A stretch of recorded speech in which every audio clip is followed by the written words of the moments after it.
Let's go. This is your man Mike Bowens. I got another powerful message for you. This message is entitled Trust Issues. I'm dealing with relationships once again. Now listen, in the course of time of a marriage or while you're dating someone, you need to know that you can trust the person that you're with. Because you ever heard the saying, if we don't have trust, baby, we don't have nothing at all. You got to be able to trust the person that you're with. Even when they go to the store, you're not worried, are they going to make a stop to cheat on me? Or you don't have to constantly be looking through their phone and checking their texts and their emails. And now with all the technology that we have today, Instagram and the different apps, Snapchats, and all the stuff that I can't even keep up with that they create every single day. If you constantly have to worry that your man or your woman or a person you dating is constantly on these apps looking for other females or looking for other men or trying to meet up with them, then guess what? You got to reevaluate your relationship, right? Because sometimes it's twofold. Sometimes a person is not even doing that, but because you are so insecure within yourself, you think that every time they go to make a run to the store that they're going to meet up with somebody. Could it be that person have cheated in the past and you still holding on to it and you have not forgiven them?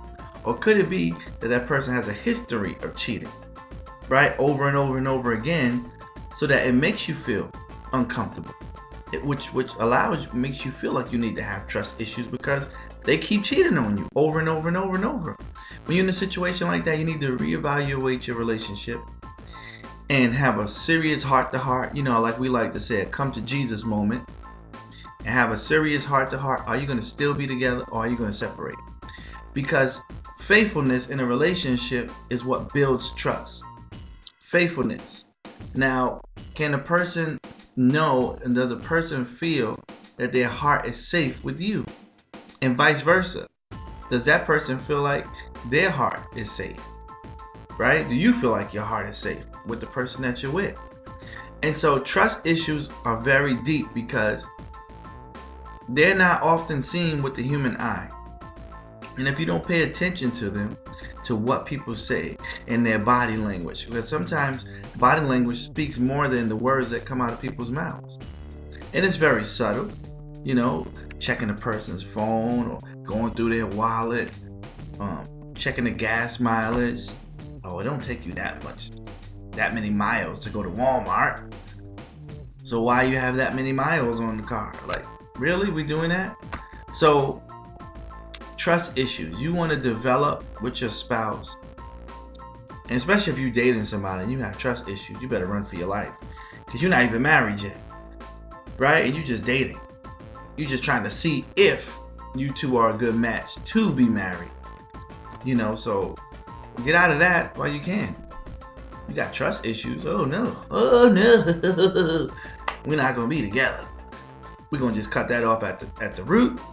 You're gonna go your way, I'm gonna go mine, and I'm gonna trust God to give me somebody who I actually can trust, who my heart is safe with, that I'm not worried about if they cheating on me or if I'm good enough and all this kind of stuff like that, right? And that's the things that you really need to look at when you're in a relationship.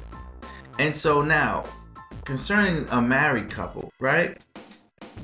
Things may have happened in the past, but this is where communication is going to be key. I find that most couples are not honest during their communication.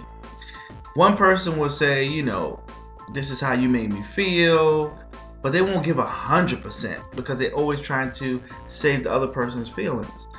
Now, when you're communicating and you're coming from the heart, it must be 100% honest. Not hurtful, but honest. Meaning, your tone, you don't have to be screaming, you don't have to cuss. You don't have to use vulgar language. Same thing as cussing. You don't have to be mean-spirited and getting your point across to letting the other person know exactly how you feel. And as the person who is receiving this information, just take it in. Just take it in and let them say what they have to say.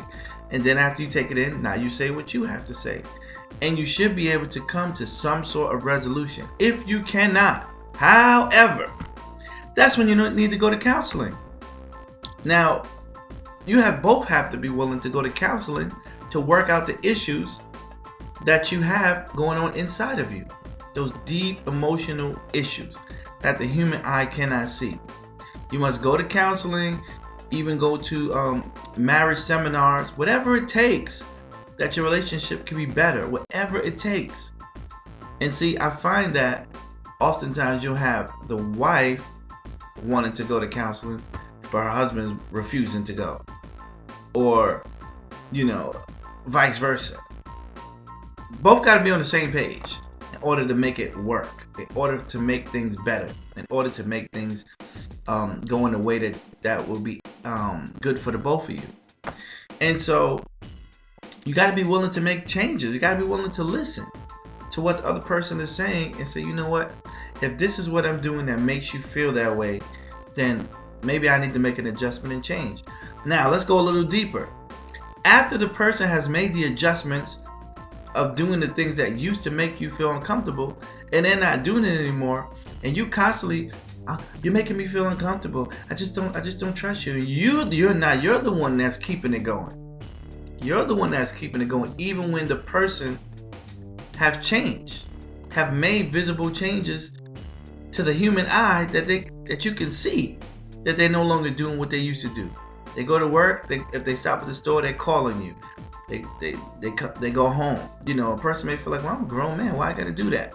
But if this is what's going to take for a time to make your woman comfortable, this is what you should be willing to do, and vice versa. Women on the other side, because women cheat too in the past, and sometimes men are hurt by that. So it's on the flip side. A woman has to be willing to do whatever it takes to make her relationship solid and healthy again with her husband, with her man. And so now it's like forgiving people and letting it go. Some people do not know how to forgive. So therefore the trust issues that they have resides within them for a long, long time. Some people never give it up. I just don't trust you. And so if you don't trust a person and you're going to live like that with them for life, why live with them at all? At some point, you got to get over it. Especially if they're making the improvements, if they're making the changes to not live that lifestyle anymore. So now you either can live in happiness or you can live together pure miserable and pure misery together. And so once again, the choice is always up to the couple. It's individual choices, and you bring them together, and you're able to work through your circumstances that you can have the happy relationship that God intended for us to have. But we got to do things His way, folks. And forgiveness is one of the keys, so that and making those necessary adjustments so that those trust issues will not remain there anymore. Hope this message inspired somebody. Hope this message encouraged somebody. Listen, hit that subscribe button. Let's grow Motivation Nation. Let's take this thing worldwide. And until next time, this is your man Mike Bowens. I'm saying, be blessed.